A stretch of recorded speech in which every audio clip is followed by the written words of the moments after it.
En la última secuencia de una famosa película, La perdida Arca de la Alianza, la caja que en tiempos contuviera los 10 mandamientos, queda embalada y abandonada en los sótanos de un almacén.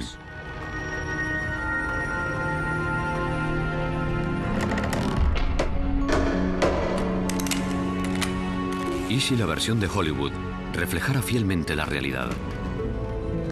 Eso significaría que oculta en algún sitio existe una prueba tangible del relato que la Biblia denomina el Éxodo, la liberación de los israelitas de Egipto, guiados por el profeta Moisés. Pues aquí mismo, en este edificio, se conserva una imagen de oro de 3.500 años de antigüedad, realizada tal vez por un testigo del Éxodo bíblico, de la perdida Arca de la Alianza. Y la gente del museo no lo sabe.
El Éxodo.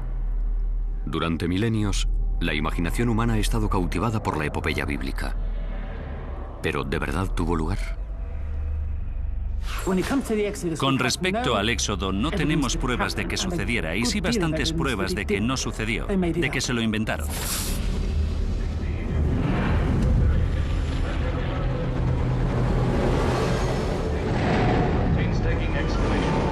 Under 150 feet of sand and rock, they discovered the ancient tomb of Mentemhet. Algo tuvo que suceder.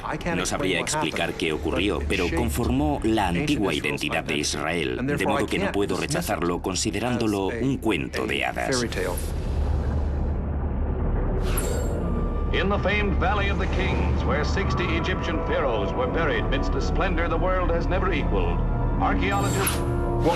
¿Qué puedes desenterrar que vaya a demostrar el Éxodo? ¿Qué habría que hallar para demostrar el Éxodo? La historia del Éxodo es el mismísimo núcleo del cristianismo, el judaísmo y el islam. Durante miles de años, los creyentes lo han considerado un hecho histórico. Pero durante las últimas décadas, los estudiosos lo han calificado de cuento de hadas. Soy James Cameron y conozco a un cineasta que hace casi un decenio emprendió la misión de responder a una pregunta que ya tiene 3.000 años. ¿El Éxodo es en realidad o ficción? Se llama Sinka Jakobovich y ha sido galardonado con 2 Emmys de periodismo de investigación. Afirma que los investigadores han pasado por alto la prueba arqueológica que está oculta a la vista de todos. Y lo que es más, parece que ha cumplido su misión, ensamblando las piezas perdidas hace mucho tiempo del misterio arqueológico supremo.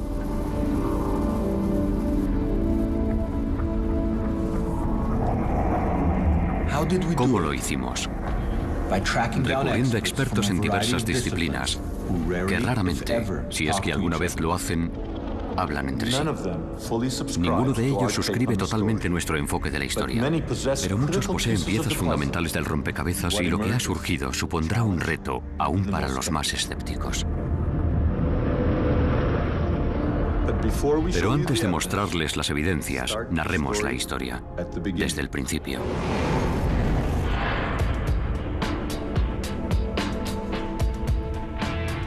El relato bíblico comienza cuando el patriarca hebreo Jacob huye de la sequía que asola Canaán, en el Israel actual, y emigra a la tierra de la abundancia, el país de las pirámides, el antiguo Egipto.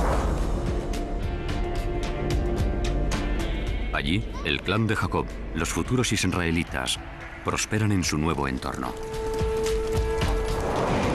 De hecho, José, hijo de Jacob, llegó a ser tan poderoso como los propios monarcas de Egipto, los faraones.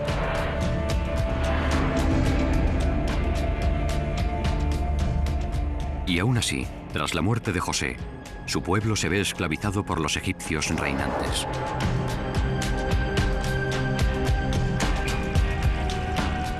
Más de un siglo después, los egipcios, temiendo una revuelta, decretaron ahogar a todos los recién nacidos varones israelíes.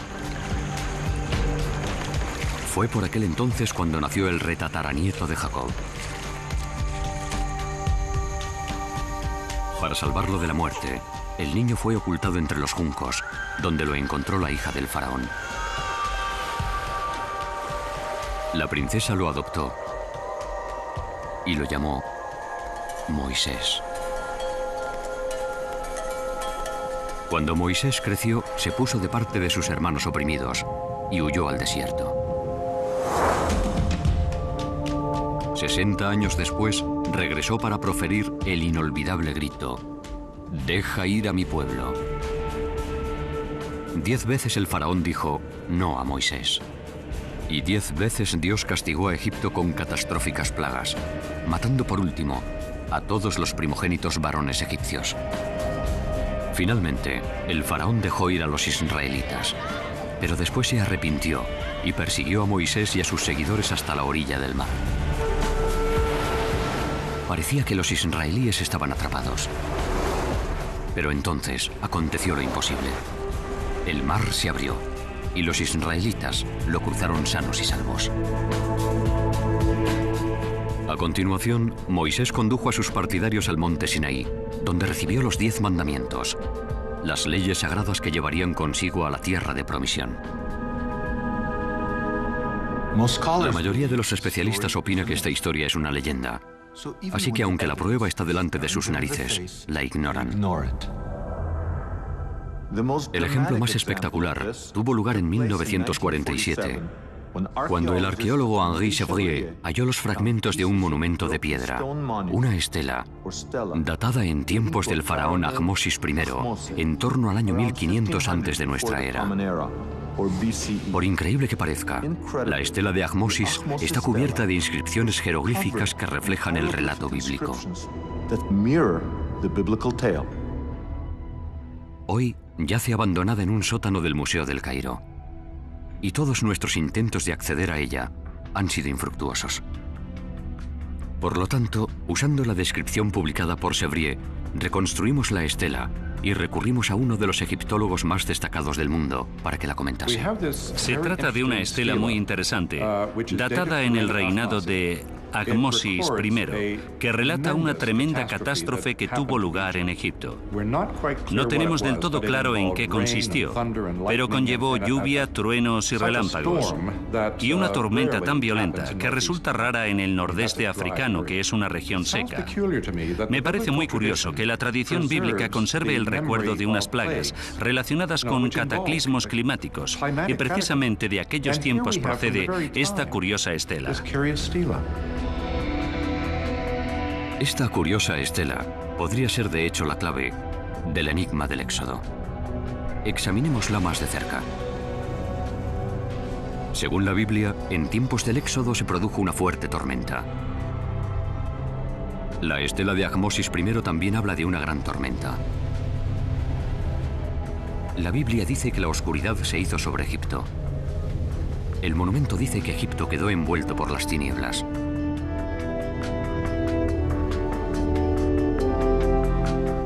La estela dice también algo inusitado.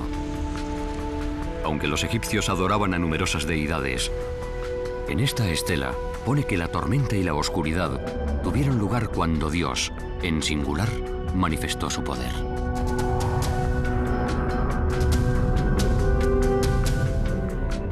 La Biblia describe al faraón, pero no dice cómo se llama. Gracias a esta estela, ya conocemos su nombre: Ahmosis. Y ahora que ya sabemos quién es, quizás sea hora de ir a conocerlo.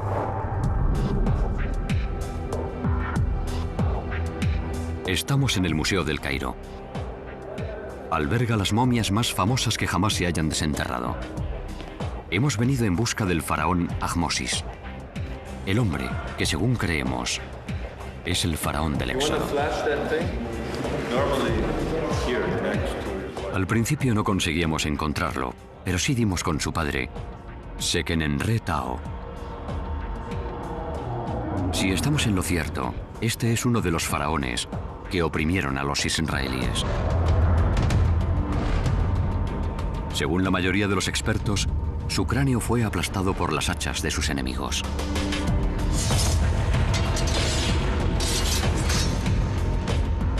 Tal vez esos enemigos fueran los israelitas, que destrozaron su momia al emprender su éxodo.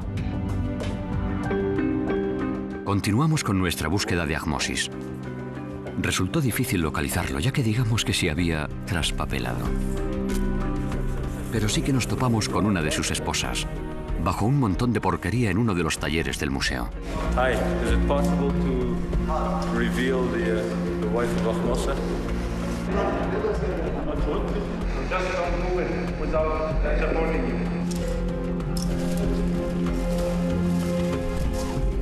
Según nuestras estimaciones, este féretro de cristal más bien descuidado contiene la momia de una mujer cuyo marido pugnó con Moisés y se resistió al mismísimo Dios. Por fin dimos con el faraón Ahmosis. Aquí está el hombre que se enfrentó con Moisés.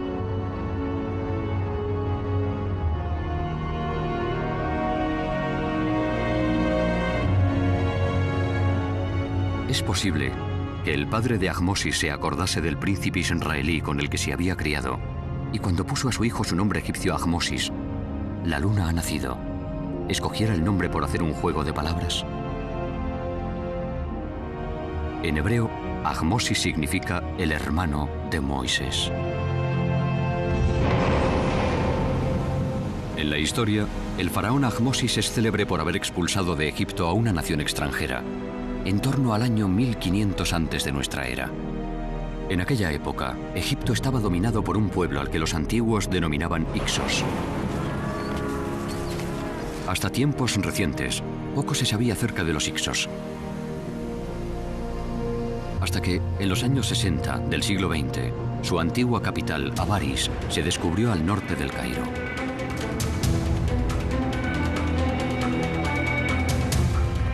Nunca se le ha permitido a nadie filmar en Avaris. Para llegar allí, necesitábamos la cooperación de las autoridades egipcias. Les preocupa que, dada la delicada situación de Oriente Medio, el descubrimiento de artefactos bíblicos respalde las reivindicaciones territoriales del moderno Estado de Israel. A resultas de ello, el éxodo es un tema espinoso en el Egipto de hoy. De modo que no hicimos mención alguna de Moisés y recalcamos que lo que nos interesaba era el faraón Ahmosis I y los Hicsos a los que desalojó de Egipto. Al cabo de meses de negociaciones, por fin recibimos permiso para rodar en Avaris.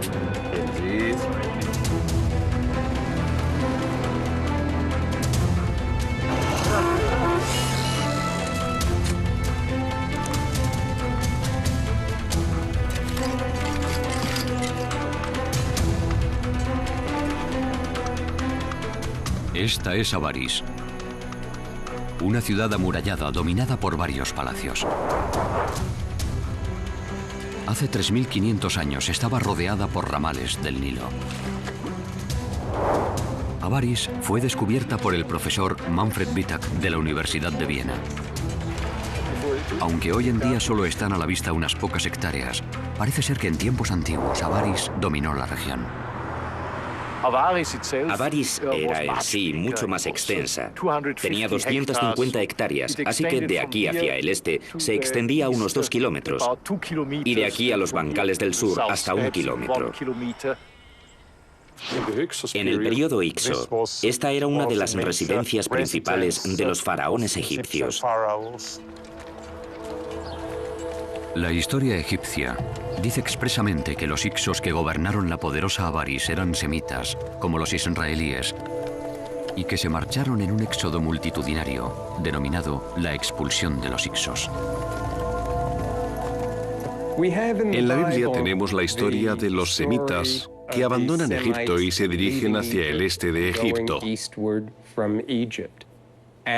Al mismo tiempo, independientemente de la Biblia, tenemos un relato acerca de los Hicsos expulsados de Egipto.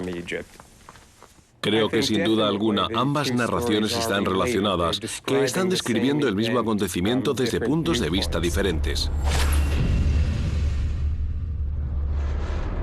Si la expulsión de los Hicsos y el éxodo bíblico son verdaderamente el mismo suceso, quizá podamos encontrar la tan buscada prueba de que el éxodo bíblico se produjo durante el periodo Hicso. Pero la mayor parte de los estudiosos dice que los Hicsos no pueden identificarse con israelitas, ya que estos salieron de Egipto, siglos antes del nacimiento de Moisés. Estos eruditos dicen asimismo que la cronología del antiguo Egipto no puede distorsionarse. Puedes jugar con las fechas de los egipcios, desplazarlas 10 años arriba o abajo, pero no puedes desplazarlas 50 o 100 años. Eso no es posible, y aún así mucha gente trata de hacerlo. Intenta ajustar la cronología para que cuadre con su idea preconcebida de la historia bíblica, y eso no puede hacerse. Pero quizá debamos hacerlo. ¿Y si los especialistas están situando el éxodo en un periodo erróneo? Imaginen la confusión si, en el futuro, los investigadores fecharan la Segunda Guerra Mundial en los años 90 del siglo XX. Jamás encontrarán pruebas de que realmente tuvo lugar. Actualmente, la mayoría de los expertos datan el éxodo en torno a 1270 antes de nuestra era, durante el reinado de Ramsés II.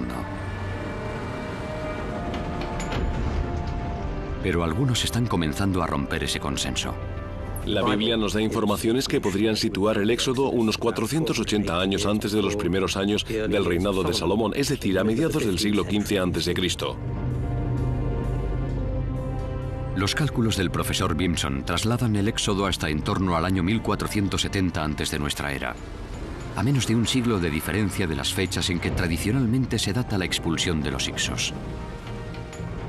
Se encuentran demasiado próximos como para considerarse una coincidencia, con que tenemos una nueva datación para el éxodo. Alrededor del año 1500 antes de nuestra era.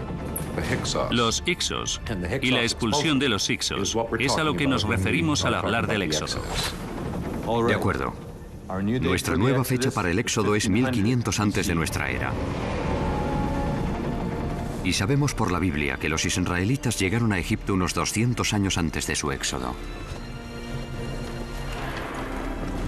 En el original hebreo, la Biblia llama a los israelíes el pueblo de Dios, o amo, Israel. Si acertamos con nuestras fechas, debería haber pruebas arqueológicas de la llegada de aquellos amo en torno a 1700 antes de nuestra era.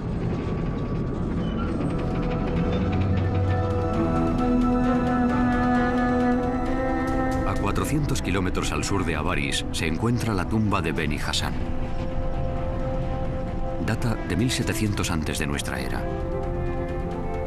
Dado que nadie ha buscado pruebas del éxodo en este periodo, el sepulcro jamás se ha relacionado con la historia bíblica. Pese a ello, hay una pintura mural perfectamente conservada que refleja una antigua migración a Egipto desde la región del Israel actual.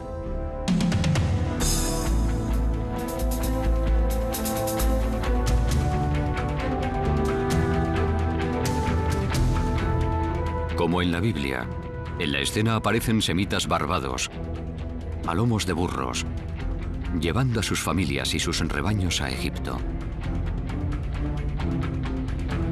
Como los israelíes bíblicos visten túnicas multicolores. La inscripción jeroglífica de este muro llama a esta gente los amo, el pueblo de Dios. Buscando el lugar preciso, en el momento preciso, somos los primeros en reconocer una veraz instantánea de la migración de los israelitas bíblicos a Egipto.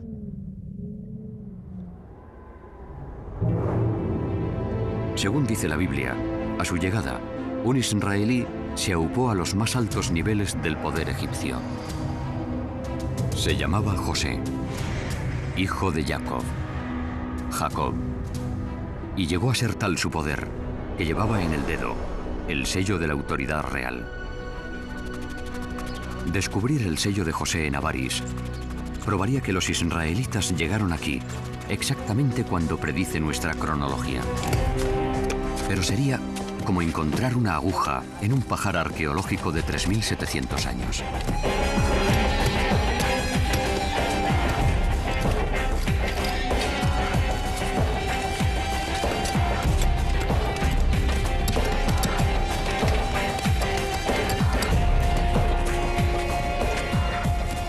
Lo sorprendente es que el diminuto sello apareció precisamente en el estrato arqueológico que pronosticamos.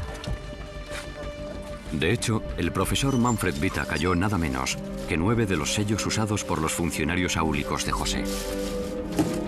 En ellos está inscrito el nombre hebreo Jacob, el padre de José. Es muy extraño encontrar 9 sellos con el nombre Jacob grabado. Es un nombre bíblico, por cierto.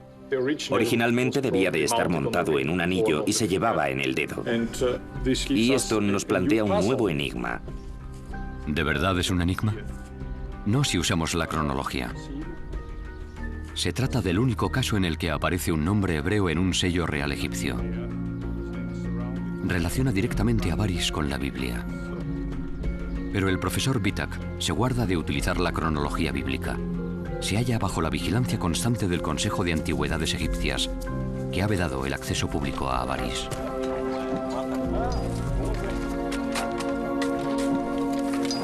Teóricamente, por razones de conservación, el profesor Vitak se ve obligado a cubrir sus excavaciones tras cada campaña anual. A continuación, los agricultores de la región aran, siembran y cultivan las tierras. Nadie habría sospechado que bajo estos campos yacía un tesoro arqueológico que demuestra el éxodo bíblico.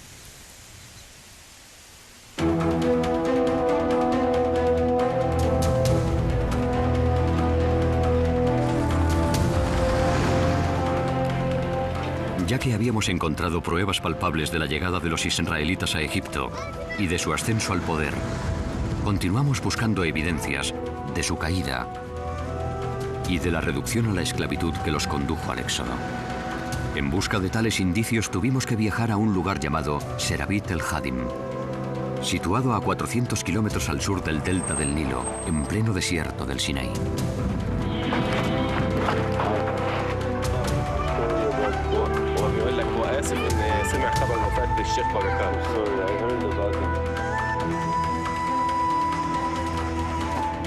Durante milenios, los egipcios explotaron minas de turquesas en esta región.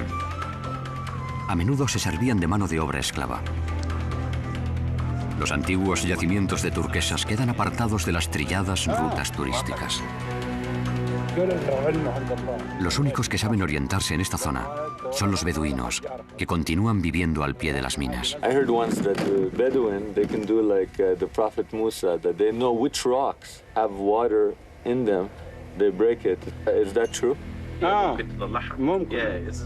Llegamos, presentamos nuestros respetos al jeque y reclutamos a uno de sus hijos para que nos guiara.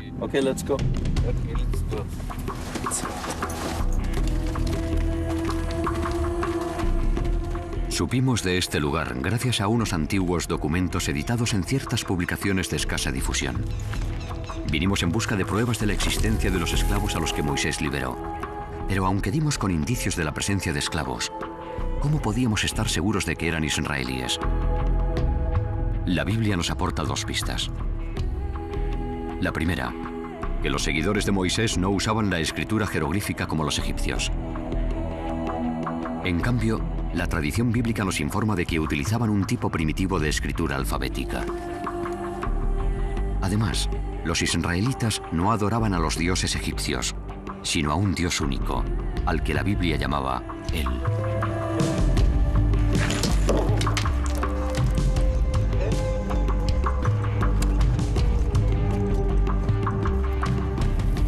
Para confirmar nuestra nueva cronología bíblica, Necesitábamos encontrar inscripciones alfabéticas, grabadas en piedra por los esclavos hace unos 3.500 años. Ni en sueños habríamos imaginado que también mencionarían al Dios bíblico, él.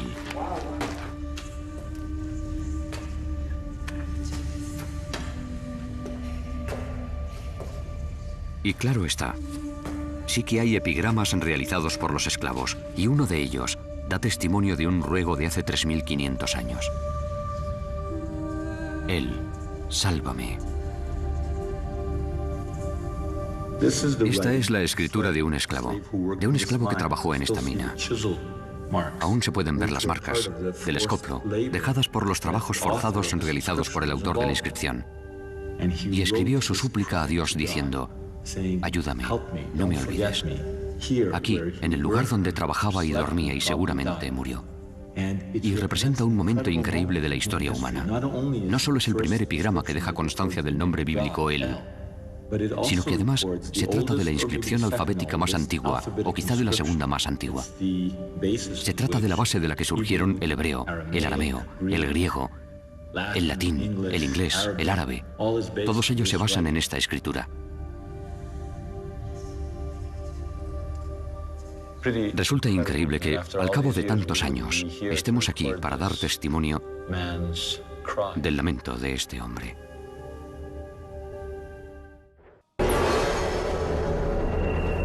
La estela de Ahmosis, las pinturas de la tumba de Beni Hasan, el sello regio de José y las inscripciones de los esclavos israelitas, todo ello parece indicar que alrededor del año 1500 antes de nuestra era tuvo lugar el éxodo de Moisés. Si nuestra datación es correcta, debemos tener en cuenta otro factor.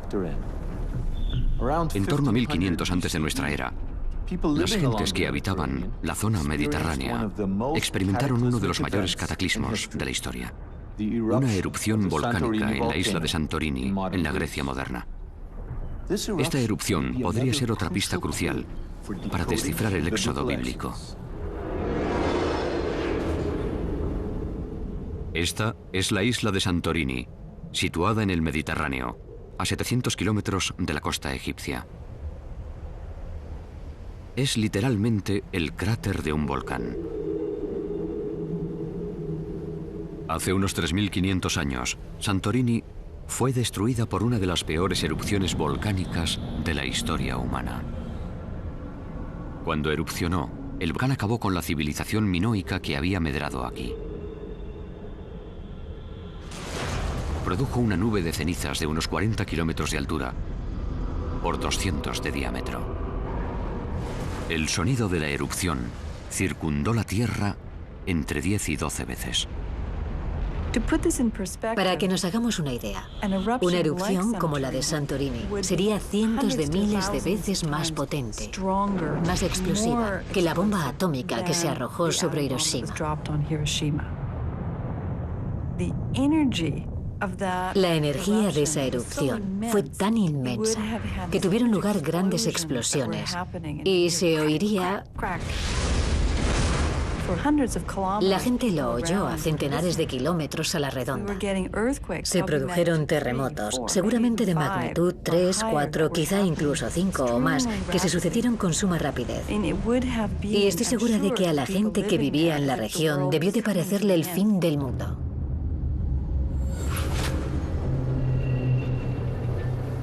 Con que quizá las catástrofes descritas por la Biblia, como las plagas, la oscuridad y la separación de las aguas, guardan alguna relación con la erupción de Santorini. Pero como todo cuanto tiene que ver con el Éxodo, fechar la erupción de Santorini en 1500 antes de nuestra era puede ser controvertido. Se ha discutido acerca de las fechas de la erupción del Santorini. Los vulcanólogos y los geólogos datan la erupción en torno a 1600 a.C., mientras que los arqueólogos tienden a hacerlo en torno a 1500 a.C. Al profesor Vitak, que excava en Avaris, no le cabe duda alguna de que puede fechar la erupción de Santorini precisamente en el momento en que situamos el Éxodo. Aquí aparece por primera vez piedra pómez procedente de la erupción de Santorini. Por lo tanto, desde el punto de vista arqueológico, parece más bien que la erupción tuvo lugar a principios de la 18ª dinastía, es decir, en torno a 1500 antes de nuestra era. La máquina cronológica de Jakobovich ya ha sincronizado a un faraón llamado Ahmosis, la expulsión de los Hyksos, el éxodo y la erupción de Santorini. Parece que por fin se ha descifrado el código del éxodo. Si Jakobovich está en lo cierto, ya podemos dar explicación a la base científica que subyace en el relato bíblico.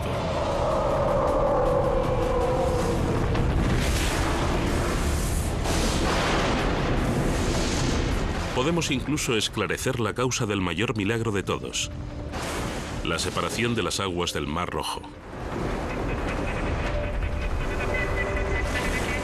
Así podemos trazar un mapa bíblico y descubrir el auténtico monte Sinaí, donde la historia del Éxodo alcanzó su clímax, cuando Moisés recibió los 10 mandamientos y los guardó en la hoy perdida Arca de la Alianza.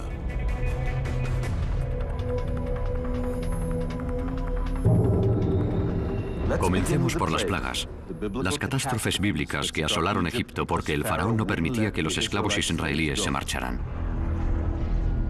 Hasta ahora, nadie ha dado con una justificación científica integral para las 10 plagas.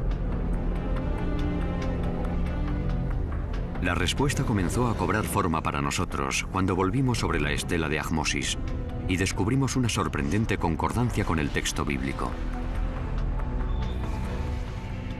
La Biblia dice que el Dios de Israel juzgó a los dioses de Egipto. Y la estela nos confirma que las estatuas de los dioses de Egipto se desplomaron. Se sabe que los terremotos van aparejados a las erupciones volcánicas como la de Santorini. Parece que tanto la estela como la Biblia describen las consecuencias de un seísmo. O, para ser exactos, lo que los científicos hoy denominan una tormenta sísmica. Las tormentas sísmicas son secuencias de grandes terremotos que se extienden por áreas extensas. Y los mejores ejemplos son los del Mediterráneo oriental, donde tenemos pruebas históricas y arqueológicas muy antiguas. Y resulta que la historia bíblica se desarrolla en una zona sísmica. El delta del Nilo, donde la Biblia dice que tiene lugar el Éxodo, es una región cruzada por varias fallas. Al este, la falla del Valle del Gran Rift, que separa las placas continentales asiática y africana. Atraviesa el Mar de Galilea, el Mar Muerto y el Mar Rojo, hasta llegar a África. Por añadidura hay otra falla que transcurre por el moderno Canal de Suez y otra más a lo largo del delta del Nilo, bajo la antigua ciudad de Avaris. Asimismo, a 700 kilómetros al oeste, la falla que divide las plataformas continentales africana y europea pasa prácticamente por debajo de Santorini. ¿Pero qué tienen que ver los terremotos con las plagas bíblicas? Bueno, comencemos por la primera plaga. Un terremoto no puede elucidar qué hizo Moisés para que las aguas del Nilo de repente se transformaran en sangre, ¿verdad? Pues lo cierto es que sí. Cuando provocan escapes de gas. Y no hace falta remontarse a hace 3.500 años para demostrarlo.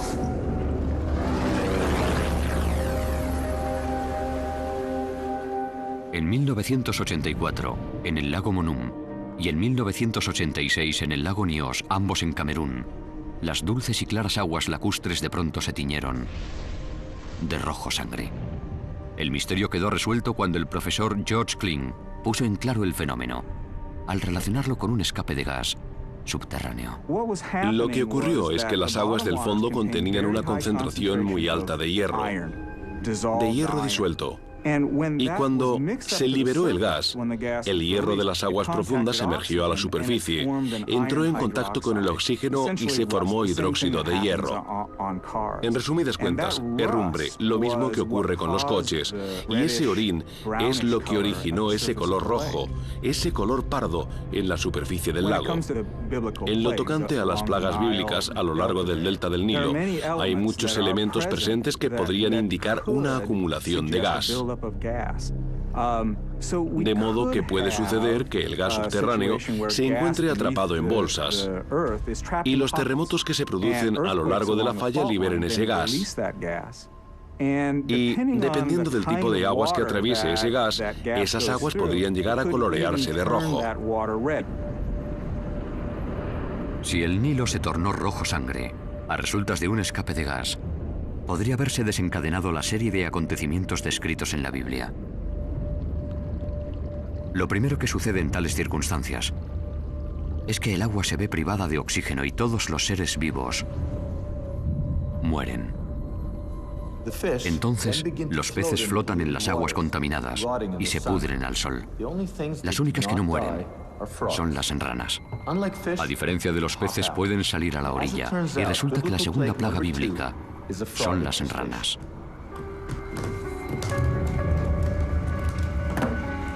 A continuación, la carencia de agua limpia conduce a los piojos, las moscas y las epidemias bacterianas entre los seres humanos y los animales domésticos.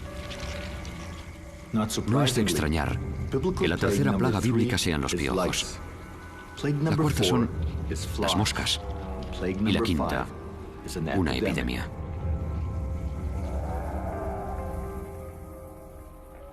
La sexta plaga es un sarpullido que cause tumores apostemados en los hombres y en las bestias. ¿Es posible que una fuga de gas provocada por un terremoto explique esta clase de brote? Retrotraigámonos al desastre que tuvo lugar en 1986 en el lago Nyos de Camerún. Por aquel entonces, los habitantes de las orillas del lago padecieron unos extraños forúnculos y escozores. El dióxido de carbono mezclado con el aire indujo a la gente una especie de coma, reduciendo la circulación sanguínea en la piel y causando los sarpullidos que la Biblia describe como la sexta plaga. A pesar de las 6 primeras plagas, según la Biblia, el faraón siguió negándose a liberar a los esclavos israelíes, por lo que Egipto fue atacado por la séptima plaga, el granizo. Y fue una granizada muy poco habitual, ya que cayeron hielo y fuego mezclados. Aún hoy en día, los rabinos enseñan que la descripción de la Biblia no es una mera metáfora. La séptima plaga fue el granizo, pero la Biblia describe la granizada de un modo inusitado. El granizo cayó mezclado con aish, con fuego. La idea es que el fuego y el hielo se entremezclaron, coexistieron. Después, la Biblia dice que Dios obró un milagro dentro de un milagro, tomando unos elementos opuestos en la naturaleza y haciendo que coexistieran. Aunque parezca increíble, hay un papiro egipcio que narra exactamente los mismos acontecimientos. Se llama Papiro de Ipuwer o de Leiden y según muchos estudiosos data del periodo Ixo. El papiro de Ipuwer dice expresamente que Egipto sufrió el embate de una extraña granizada en la que cayeron hielo y fuego entremezclados. Ya hemos colocado otra pieza del rompecabezas. Ahora parece quedar claro que la Biblia y los textos egipcios describen lo que los científicos llaman lapilli acrecional, granizo volcánico, que solo podía proceder de la erupción volcánica de Santorini provocada por un seísmo. Cuando la nube de cenizas alcanza una gran altura en la estratosfera, lo que ocurre en resumidas cuentas es que tienes humedad en la atmósfera. También tienes una gran cantidad de vapor de agua en la propia nube, de modo que pequeños fragmentos de cenizas y cristales llegan a formar un núcleo, algo muy similar a una piedra de granizo. En otras palabras, Egipto padeció una lluvia de fuego y hielo, tal y como cuenta la Biblia. Parece que los terremotos y las erupciones volcánicas y gaseosas subsiguientes explican nítidamente las 7 primeras plagas bíblicas. También esclarecen la octava plaga, las langostas. Las langostas migran en enjambres. Puede haber entre 40 y 80 millones de ejemplares adultos por kilómetro cuadrado. El frío provoca una caída de su temperatura corporal, lo que las obliga a aterrizar en masa. La granizada volcánica y los trastornos climáticos causados por la erupción de Santorini podrían haber obligado a las grandes nubes de langostas, tan comunes en esta región del globo, a posarse inopinadamente en Egipto. Al cesar la tormenta sísmica, la temperatura ascendió, y con ella las langostas. Exactamente como dice el relato bíblico.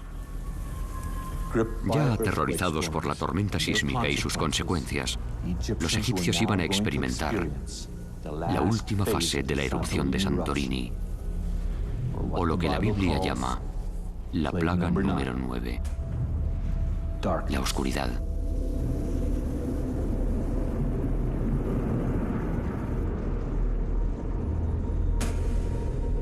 Posiblemente sucediera así. Durante los meses previos a la erupción, la actividad sísmica de todo el Mediterráneo oriental provocó que la placa continental europea friccionase sobre la placa africana. El agua marina comenzó a bullir y borbotear a través del magma. A su vez, esto hizo que aumentase la presión y erupcionara a través de los puntos débiles de la superficie, desencadenando varias erupciones menores, lo cual condujo a una gran explosión. Al llegar la erupción final, produjo una nube de cenizas de casi 40 kilómetros de altura por 200 de diámetro. Cuando la nube alcanzó el delta del Nilo, envolvió a los egipcios en lo que la Biblia llama unas tinieblas tales que cualquiera las palpe. En cuestión de pocos minutos, se ven inmersos en un mundo oscuro. Las cenizas llueven a su alrededor, no ven nada, les cuesta trabajo respirar, el sol ha desaparecido, sobre ellos solo hay negrura y no tienen ni idea de qué va a ocurrir a continuación. El descubrimiento de piedra pómez procedente de Santorini en Avaris parece demostrar la llegada de la nube de cenizas a Egipto y explica el relato bíblico de la prolongada oscuridad. Habrá quienes arguyan que la piedra pómez flota y que las olas podrían haberla llevado hasta Egipto y las mareas haberla depositado en la costa. Así que recurrimos al profesor Jim Daniel Stanley del Smithsonian Institute, que realizó el descubrimiento definitivo. Halló cenizas de Santorini en el delta del Nilo. Solo podía haber llegado en la nube de ceniza que sumió a Egipto en las tinieblas bíblicas. Teníamos que examinar entre 10 o 20.000 granos de arena para encontrar una sola partícula de ceniza. Así que descubrimos un total de 40 partículas de ceniza. No todas las cenizas tienen el mismo aspecto. La ceniza tiene su huella digital. Las partículas de ceniza que hallamos en el norte y en el nordeste del delta del Nilo son partículas que llegaron procedentes de Santorini. Caben pocas dudas de que el relato del Éxodo y las descripciones del evento procedentes de Egipto, el polvo volcánico llegado a Egipto y los estudios geológicos que nos permiten ver, tocar, palpar y datar el polvo volcánico del Nilo, nos hablan de un mismo y tremendo suceso volcánico.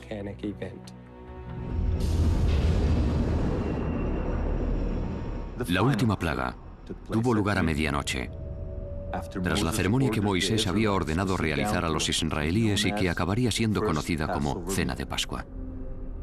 Mientras los israelitas celebraban el ritual de Pascua, los egipcios dormían. Y fue entonces cuando sucedió. Todos los primogénitos egipcios murieron. Todas las casas se vieron afectadas.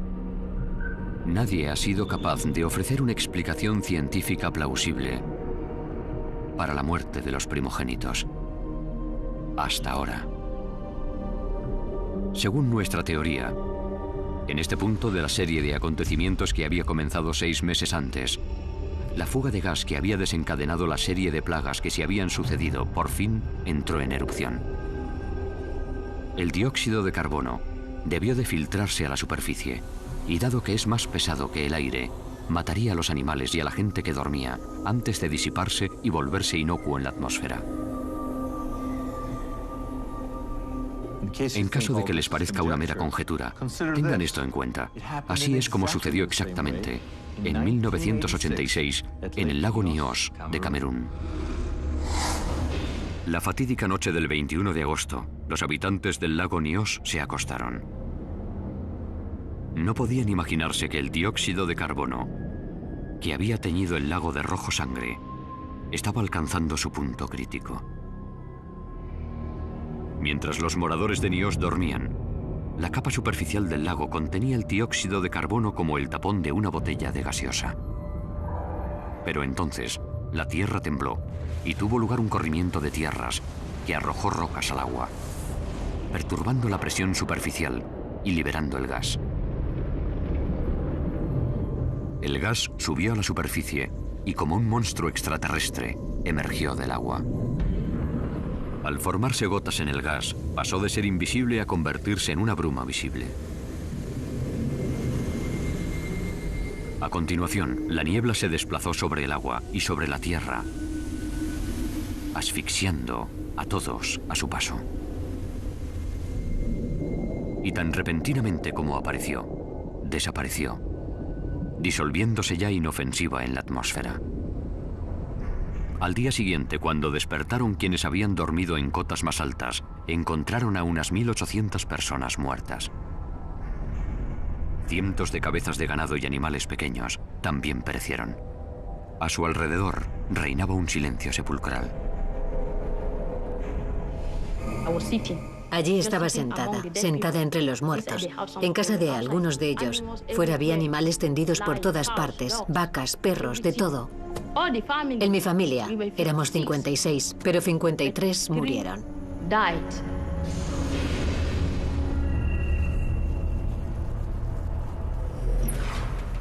Tras la muerte de los primogénitos, el faraón acabó por transigir, permitiendo a Moisés que sacara a su pueblo de Egipto. Según la Biblia, lo que hizo rendirse al faraón fue lo selectivo de las muertes, el hecho de que solo fallecieran los primogénitos. Esta selectividad fue lo que le demostró que había sido obra del propio Dios. ¿Qué razón podemos dar a esto? Pues los primogénitos egipcios gozaban de una posición privilegiada. Eran los herederos del trono, de las propiedades, de los títulos y mucho más. Dormían en camas egipcias, pegadas al suelo, mientras que sus hermanos y hermanas dormían en las azoteas, los cobertizos y las carretas. Los israelitas, sentados mientras celebraban su primera cena de Pascua, no se enteraron de nada, mientras que el gas que se desplazaba a escasa altura asfixiaba a los varones privilegiados de Egipto que dormían en sus camas. Esta conclusión está respaldada por la arqueología. En Avaris, el profesor Manfred Wittak ha encontrado tumbas colectivas datadas antes y después de las fechas que proponemos para el Éxodo. Las tumbas más tempranas son clásicos ejemplos de antiguas epidemias que mataban a hombres, mujeres y niños. Sin embargo, en la fosa común de la época del Éxodo, solo ha hallado varones. Aquí pueden ver huesos de enterramientos de comienzos de la 18ª dinastía. Todas las víctimas son varones.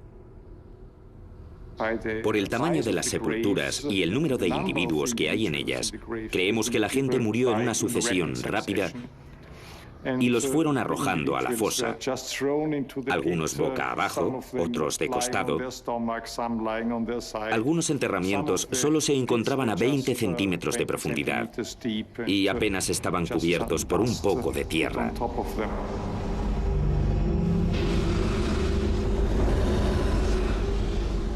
La Biblia dice que el hijo del faraón también murió durante la plaga que acabó con los primogénitos. Dado que propugnamos que Ahmosis es el faraón del Éxodo, deberíamos poder probar que el hijo de Ahmosis murió joven.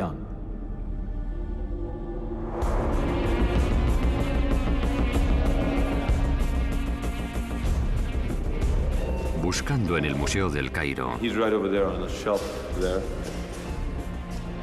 dimos con el hijo de Ahmosis.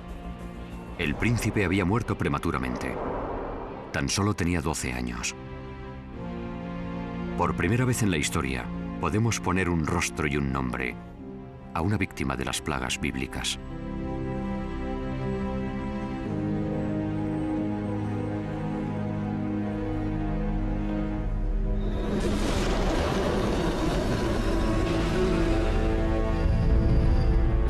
Parece que la Biblia, la geología y la arqueología narran la misma historia.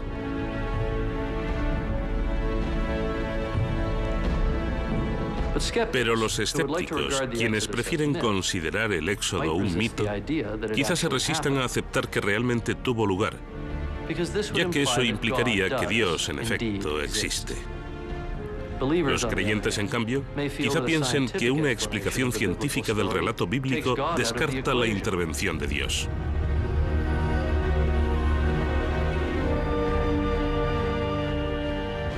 Pero en el libro del Éxodo, Dios no deja en suspenso la naturaleza, la manipula.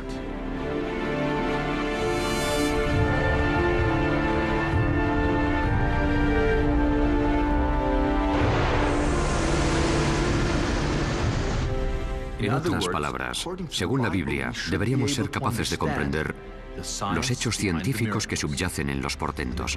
Y el mayor portento de todos fue la separación de las aguas del mar. Tras la muerte de los primogénitos egipcios, el faraón permitió marcharse a los israelíes. Pero luego se arrepintió y fue tras ellos, hallándolos acorralados a orillas del mar. El texto hebreo llama a este mar Yam Suf. Y fue aquí donde sucedió el milagro. El mar se abrió. Los israelitas lo cruzaron y se pusieron a salvo. Y cuando las aguas volvieron, se tragaron a todo el ejército egipcio, volcando los carros y ahogando a los caballos y los soldados.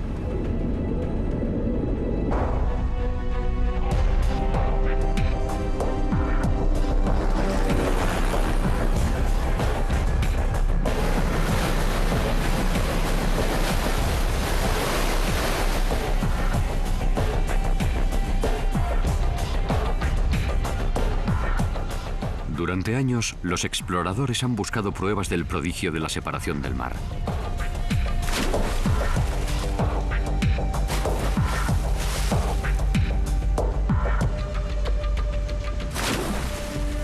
Han organizado expediciones arqueológicas subacuáticas en busca de antiguos carros, espadas y cualquier prueba de la existencia de un ejército egipcio ahogado.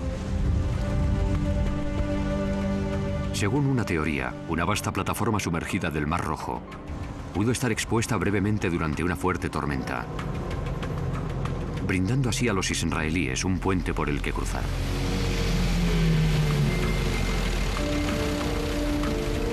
Sin embargo, la búsqueda siempre ha sido infructuosa. ¿Quién se iba a imaginar que en lugar de sumergirnos, debíamos ir en coche?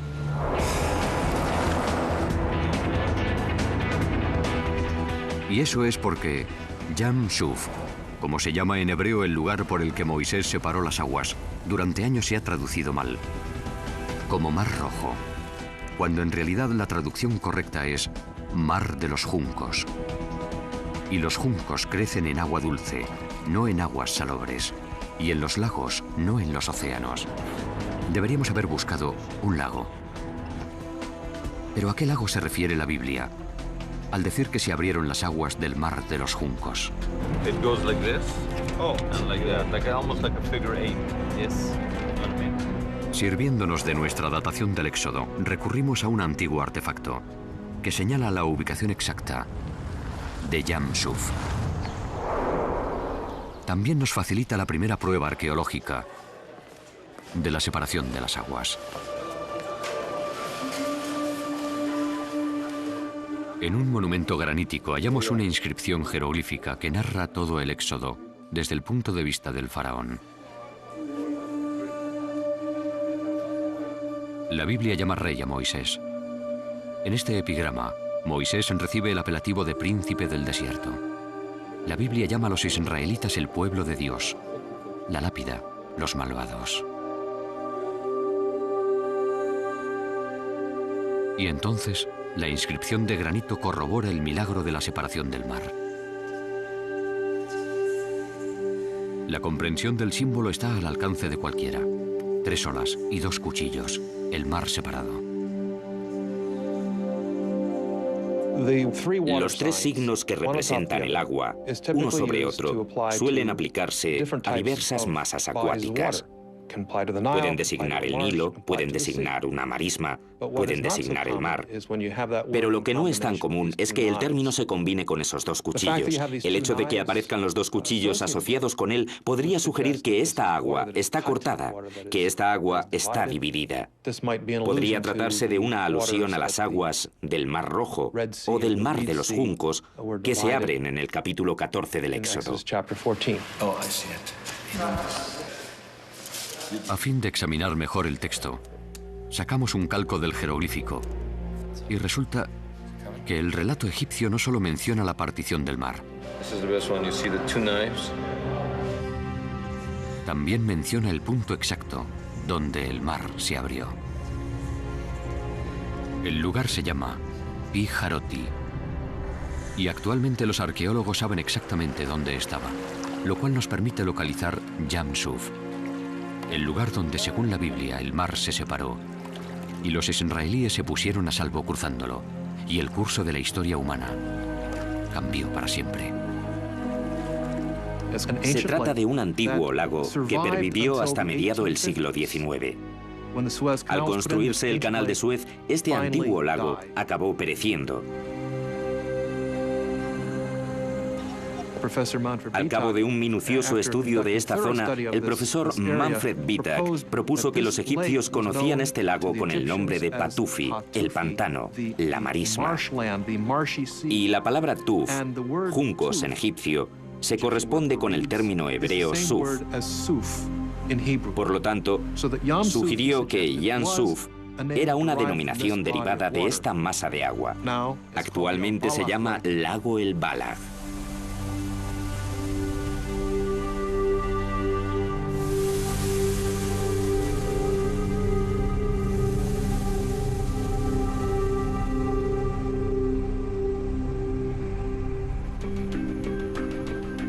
Bajo la siempre vigilante mirada de las autoridades egipcias, viajamos al lago El Balag,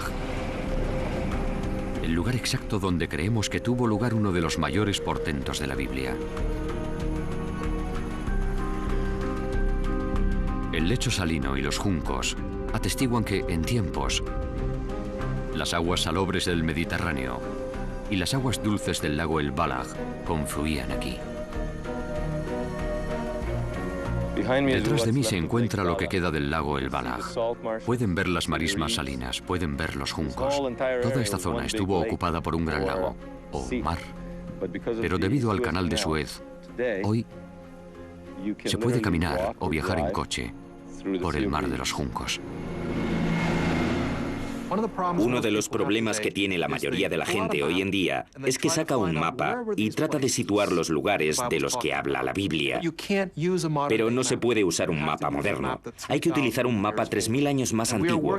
Y esto lo estamos solucionando por medio de imágenes captadas desde un satélite en las que se puede ver las depresiones de los antiguos lagos. De modo que ya podemos comenzar a determinar cómo era el norte del delta del Nilo hace 3500 años. Identificar la situación precisa de Yam Suf significa que, por fin, podremos explicar el milagro de la separación del mar.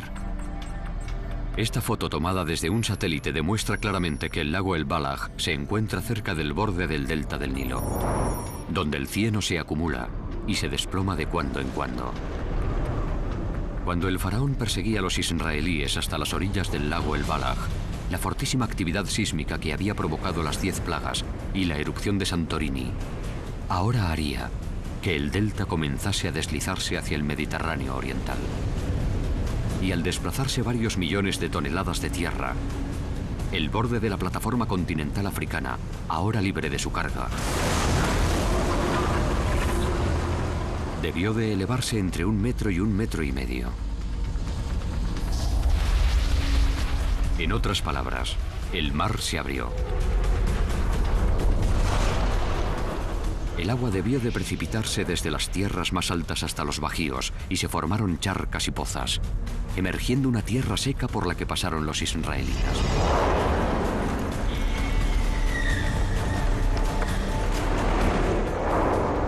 En aquellos momentos, la continuación de la actividad sísmica u otro hundimiento del delta provocaría un gran tsunami que rompería contra la costa. Tenemos constancia de estos maremotos en Turquía, donde erosionaron la costa, creando unos canales que se adentran hasta 50 kilómetros en tierra firme. Y para hacer eso con una costa, las olas debieron de alcanzar la mitad de la altura del Empire State Building, más de 200 metros. Y esa es precisamente la descripción que nos da la Biblia. Con que el tsunami se hubiera adentrado solamente 12 kilómetros en tierra firme, habría alcanzado el lago El Balag y engullido el ejército egipcio. Para entonces, según la Biblia, los israelíes ya se encontrarían fuera del alcance de las olas.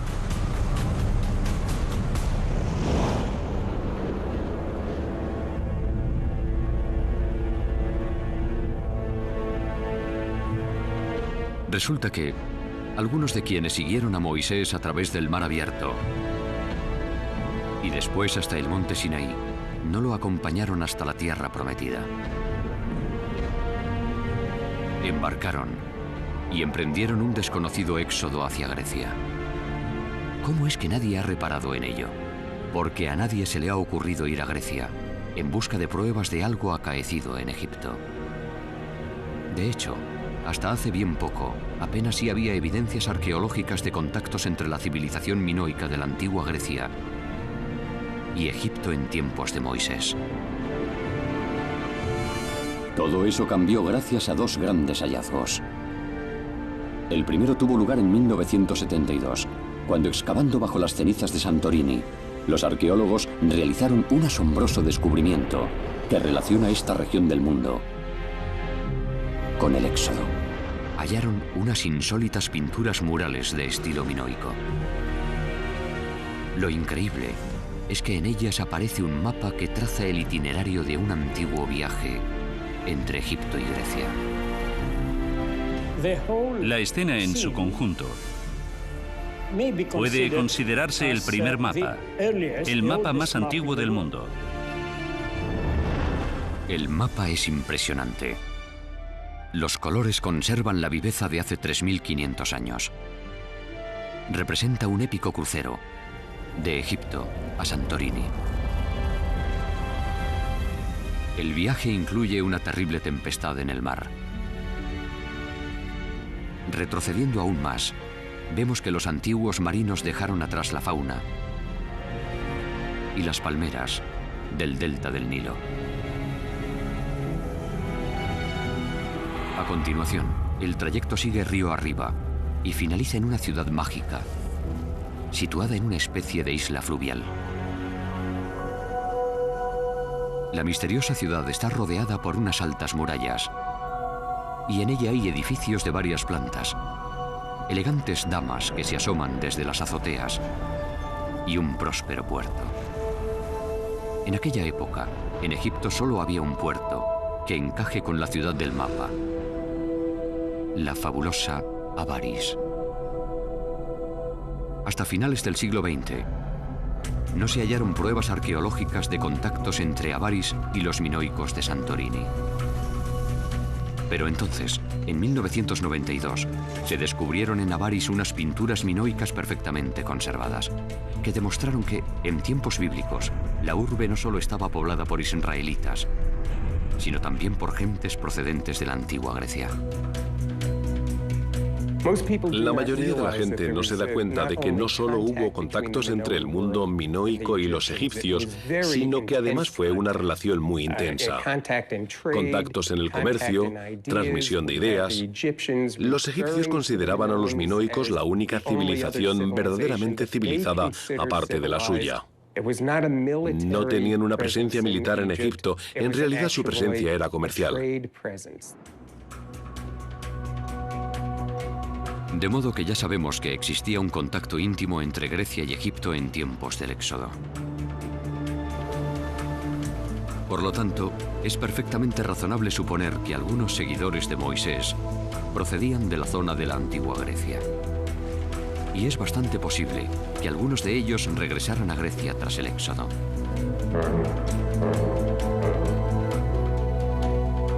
La Biblia dice que Moisés y los suyos salieron de Egipto con grandes cantidades de espadas y oro egipcio.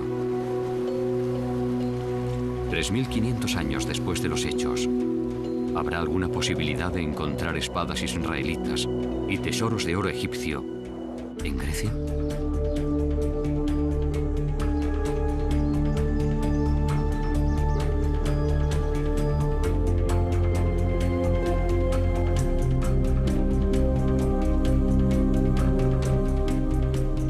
Esto es Micenas, situada a 50 kilómetros de la Grecia continental.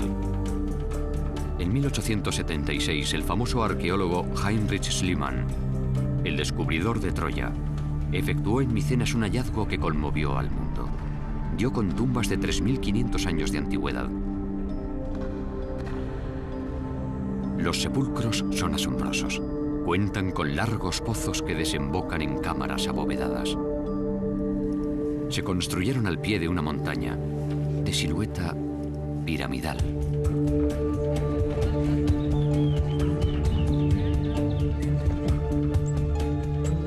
Lo sorprendente es que en su interior encontró un tesoro, consistente en espadas y oro egipcio.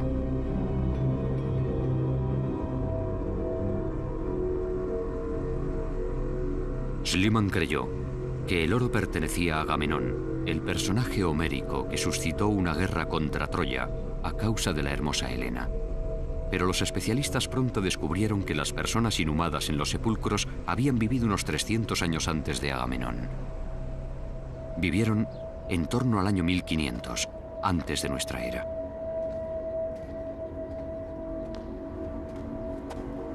¿Es posible que aquí yacieran algunos de los seguidores de Moisés? La respuesta se halla en las lápidas, que hoy sabemos que se colocaron sobre las cámaras funerarias. El significado de las imágenes de las losas jamás se ha descifrado. Hasta ahora.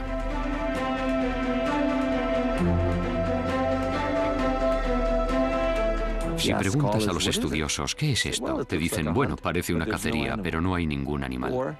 Parece una batalla, pero no hay gente luchando. Observémosla y veremos de qué dan fe en realidad las losas sepulcrales de Micenas, si las contemplamos con sencillez y sin prejuicios ni ideas preconcebidas. Casi me entran ganas de susurrar. Es una especie de secreto, ya que nadie se da cuenta de que se trata de una película de 3500 años de antigüedad, por así decirlo. Son 3 fotogramas de la separación del mar, y no lo saben. No lo saben. Pero fíjense, está clarísimo. En el primer fotograma se ven olas arriba y olas abajo. Están viendo literalmente la división del mar. Y este hombre va en un carro persiguiendo a Moisés, que lleva un báculo. Este es el primer fotograma. Y aquí tienen el segundo fotograma de la película. El agua forma remolinos. Y miren lo que ocurre aquí. Todo el mundo cree que el hombre del cayado es el derrotado, pero en realidad se ha dado la vuelta. Se ha dado la vuelta. Se está encarando con su enemigo. Se encuentra en un terreno más alto. Y este otro hombre está en un nivel más bajo. Y miren, se aproximan unos muros de agua. Y en el tercer fotograma, que se encuentra en otro museo, aún más oculto, verán a este hombre volteado, que el agua lo está sumergiendo, que los caballos están derribados. Y así finaliza la historia. ¿Pero qué dicen los expertos? En cuanto a este ejemplo, tenemos 2 opciones principales. O se trata de un guerrero en una escena bélica, y él es el enemigo, y persigue a su enemigo que trata de escapar con la espada en la mano. Y la segunda alternativa podría ser una carrera de carros. Este hombre se trata de una especie de Juegos Olímpicos antiguos. Este hombre es un juez, y este otro está compitiendo. Él empuña una espada también. Y él empuña una espada. No tiene mucha pinta de espada. A mí me parece más bien un báculo. Sí. En este caso, es una representación abstracta. No es una imagen naturalista con que no podemos decir gran cosa. Para comprender lo que está ocurriendo aquí, lo único que hay que hacer es tomar esta imagen tridimensional que se ha reducido a una sola dimensión y darle volumen. Y lo que obtenemos es la historia bíblica.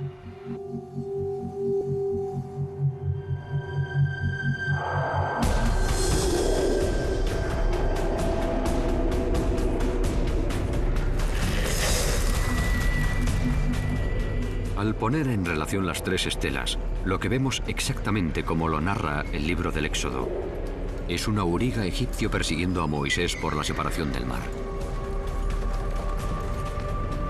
Entonces, Moisés se vuelve y se encara con su perseguidor.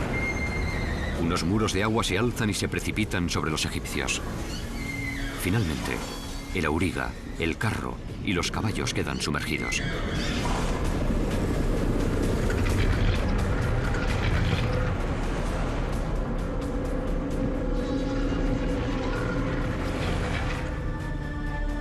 Aquí tenemos, grabado literalmente en piedra, un relato visual de una historia bíblica que se remonta a los mismísimos tiempos de Moisés y el Éxodo.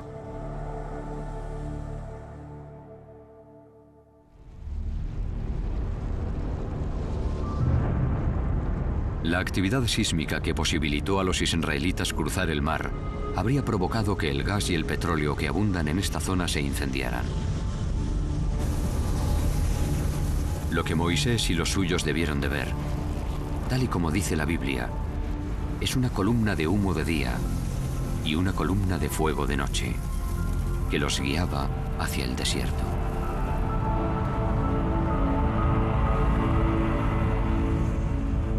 De modo que si hemos interpretado correctamente los indicios y no erramos acerca del lugar donde el mar se abrió, ya empiezan a cobrar sentido las distancias que nos proporciona la Biblia. Tal vez podamos incluso localizar el legendario monte Sinaí, donde, según las Escrituras, Dios se manifestó ante Moisés.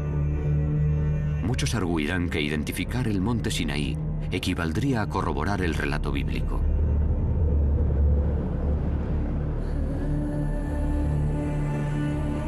Durante miles de años, los aventureros han tratado de dar con la esquiva montaña y siempre han acabado en un lugar erróneo.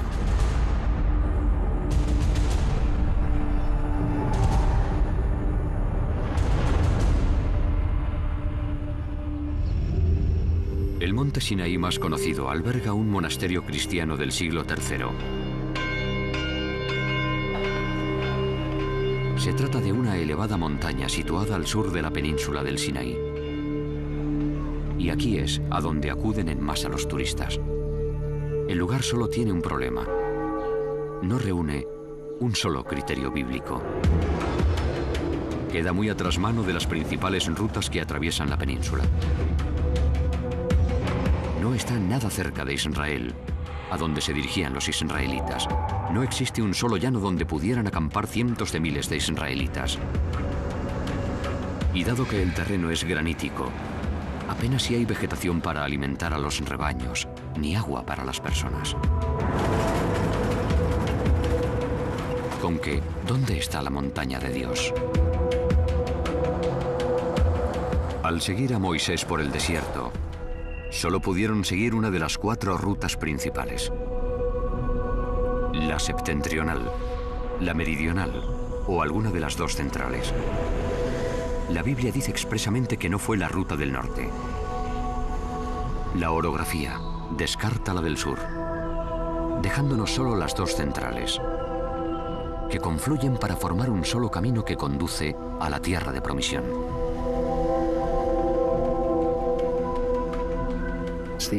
Es el único itinerario posible, ya que al sur de la ruta hay unas montañas peligrosas y al norte hay una zona desértica con dunas. Se trata de un antiguo camino con sistemas hidráulicos que lo jalonan. Así que tuvo que ser la ruta por la que Moisés huyó de Egipto. Y es la senda que debió de volver a tomar finalmente para conducir a los israelitas al monte Sinaí, donde se produciría la revelación. La Biblia nos brinda 3 coordenadas para situar el monte Sinaí. Primera, según el itinerario bíblico, El monte Sinaí se encuentra a 14 jornadas de marcha de un lugar llamado Elim. Elim hoy puede identificarse fácilmente con un lugar situado al sur del lago El Balaj, que hoy se llama los manantiales de Moisés. Si una muchedumbre no puede avanzar más de 15 kilómetros diarios, podemos trazar un arco que nos adentre 210 kilómetros en el desierto. Esto nos da nuestra primera coordenada. El Éxodo, en su capítulo 3, versículos 1 y 2, dice que Dios se manifestó ante Moisés en forma de zarza ardiendo en el monte Sinaí. En aquellos momentos, Moisés estaba pastoreando las ovejas de su suegro, sacerdote de Madián. Por consiguiente, el monte Sinaí tiene que encontrarse en la zona de pastos de los madianitas. El problema es que los madianitas vivían en Arabia Saudí, no en la península del Sinaí, salvo en un lugar llamado Timna.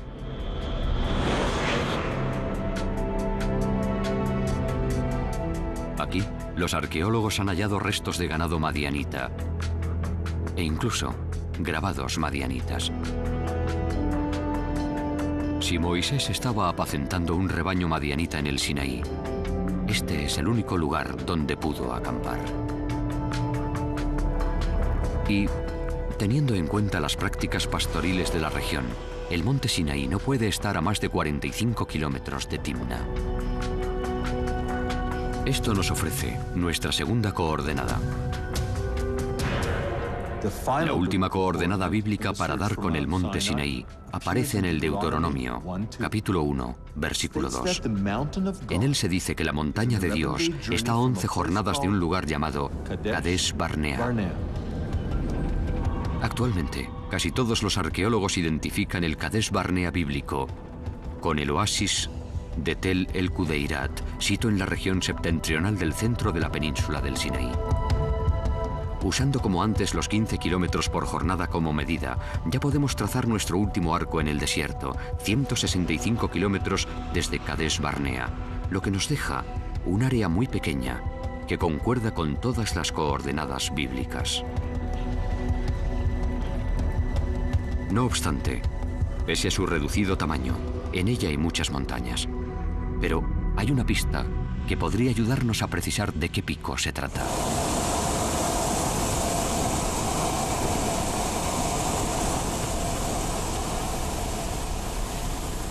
El libro del Éxodo llama al monte Sinaí montaña sagrada. Y las montañas sagradas del desierto se caracterizan por sus santuarios rocosos al aire libre. What are those? They look like little excavations.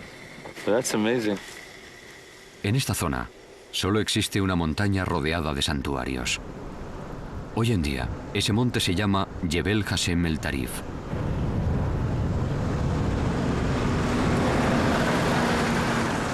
Very distinct, that second piece, okay? Right there.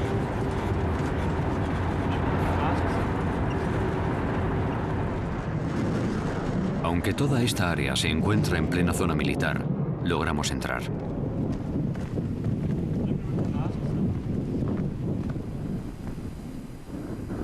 Esta montaña reúne perfectamente todos los requisitos del monte Sinaí. Está rodeada por un gran altiplano que podría haber acogido a varios centenares de miles de israelitas. Es fácilmente accesible. Está situada literalmente junto a la carretera que atraviesa el Sinaí, que sigue el recorrido de la antigua ruta.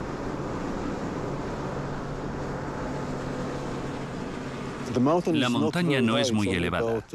Tan solo se alza 200 metros sobre el nivel de la altiplanicie, aunque destaca mucho.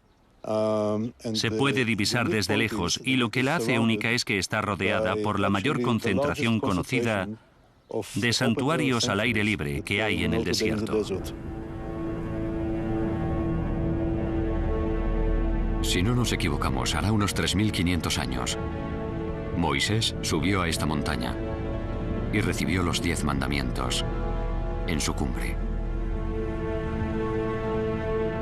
Pero no se nos permite aproximarnos más. Nuestro equipo de cámara profesional desentona enormemente en una zona militar. El ejército egipcio nos prohíbe continuar.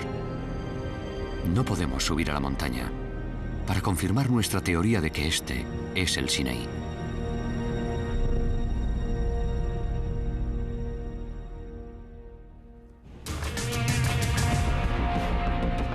Pero regresamos sin equipo de filmación y pertrechados únicamente con una pequeña cámara.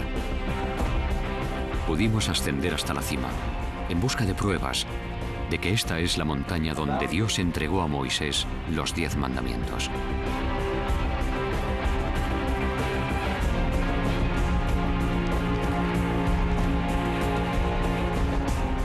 Pero ¿qué habría que encontrar para demostrar que se trata del monte Sinaí? Según la Biblia, el monte Sinaí reúne unas características únicas. Si esta es la montaña, debería tener una gran hendidura, un podio natural desde el que Moisés pudiera dirigirse a su pueblo. Como en todas las montañas sagradas, debería haber tumbas de santones en su cumbre, y también indicios de un manantial de agua potable en lo alto del monte, un rasgo sumamente raro que, según la Biblia, distingue al Sinaí del resto de las montañas del desierto. Cuando ganamos la cima, encontramos todo tal como debía estar. La grieta que domina un anfiteatro natural. Desde aquí, la voz de Moisés debió de oírse a varios kilómetros de distancia.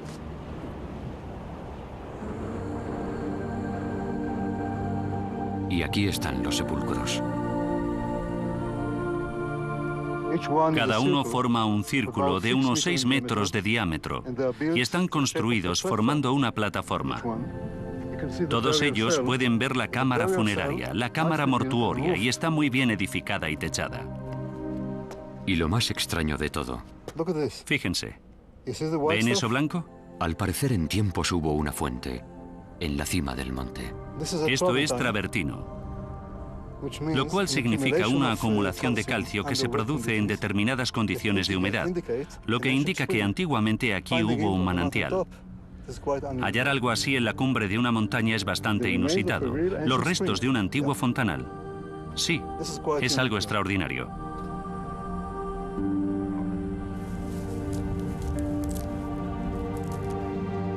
Todos los indicios señalan que esta montaña es el monte Sinaí, donde, según la Biblia, por primera vez se oyeron las palabras hoy cinceladas en la imaginación humana. Yo soy Jehová, tu Dios, que te saqué de la tierra de Egipto, de casa de siervos. No tendrás dioses ajenos delante de mí. No te harás imagen, ni ninguna semejanza de ellos. No tomarás el nombre de Jehová tu Dios en vano. Acordarte has del día del reposo para santificarlo. Honra a tu padre y a tu madre. No matarás. No cometerás adulterio. No hurtarás. No hablarás contra tu prójimo falso testimonio. No codiciarás la casa de tu prójimo. Y no codiciarás la mujer de tu prójimo.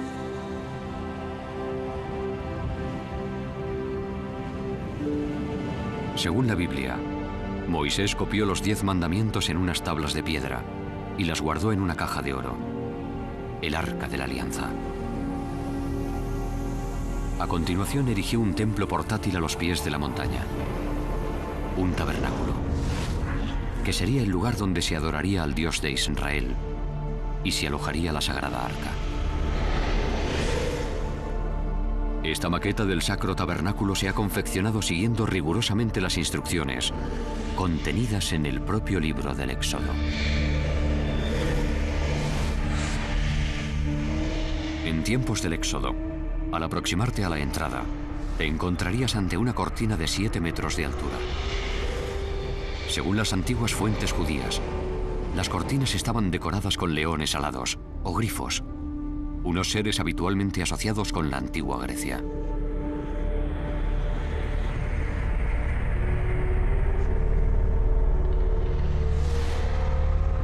Tan solo los sacerdotes estaban autorizados a entrar en el atrio.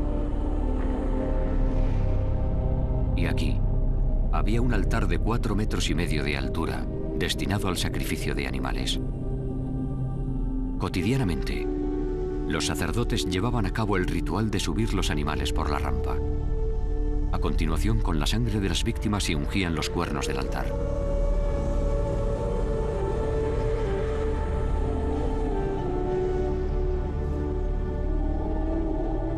Al fondo del atrio se encontraba el tabernáculo, la casa de Dios.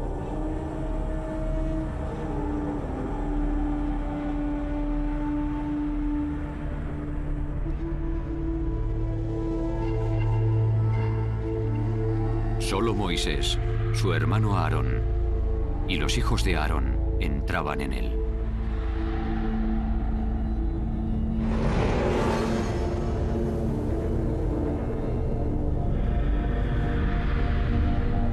Aquí, tras otro tapiz con figuras de grifos bordadas, se encontraban los útiles de oro dedicados al culto.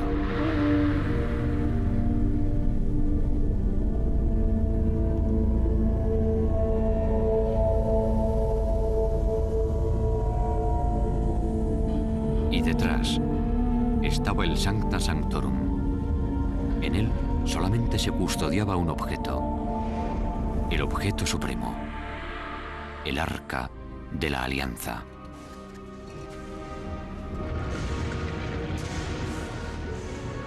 Nadie sabe con exactitud cómo era el Arca de la Alianza. La Biblia afirma que fue diseñada por el propio Dios para albergar los 10 mandamientos.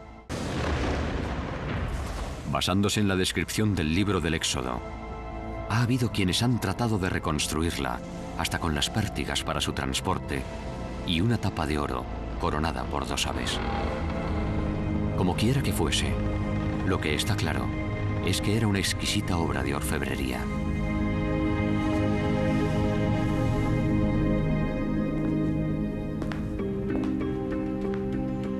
La Biblia dice que la tribu de Dan ayudó a fabricar el arca de oro. Es una mera coincidencia que Homero llame a las personas enterradas en Micenas Danoi. Es posible que entre los objetos de oro hallados por Schliemann en Micenas haya una imagen del arca realizada por los danitas que confeccionaron la caja que en tiempos contuviera los 10 mandamientos.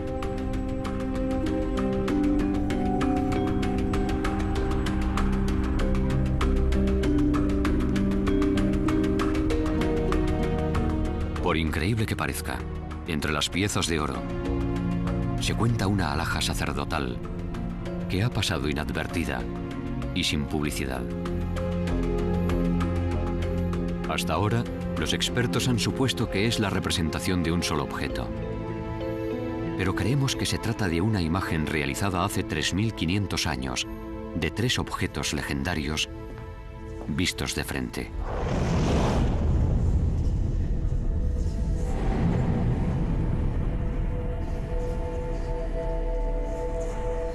Aquí podemos distinguir claramente el altar sagrado, la rampa del tabernáculo y el arca de la alianza.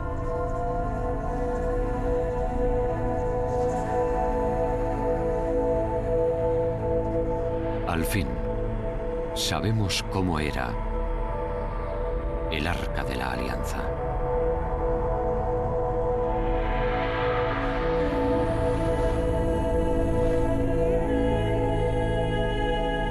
Mejor si cabe, sabemos qué aspecto presentaban los objetos sagrados, contemplados desde el Sancta Sanctorum. Hasta ahora, la única persona que ha podido ver estos objetos desde esta perspectiva es Moisés.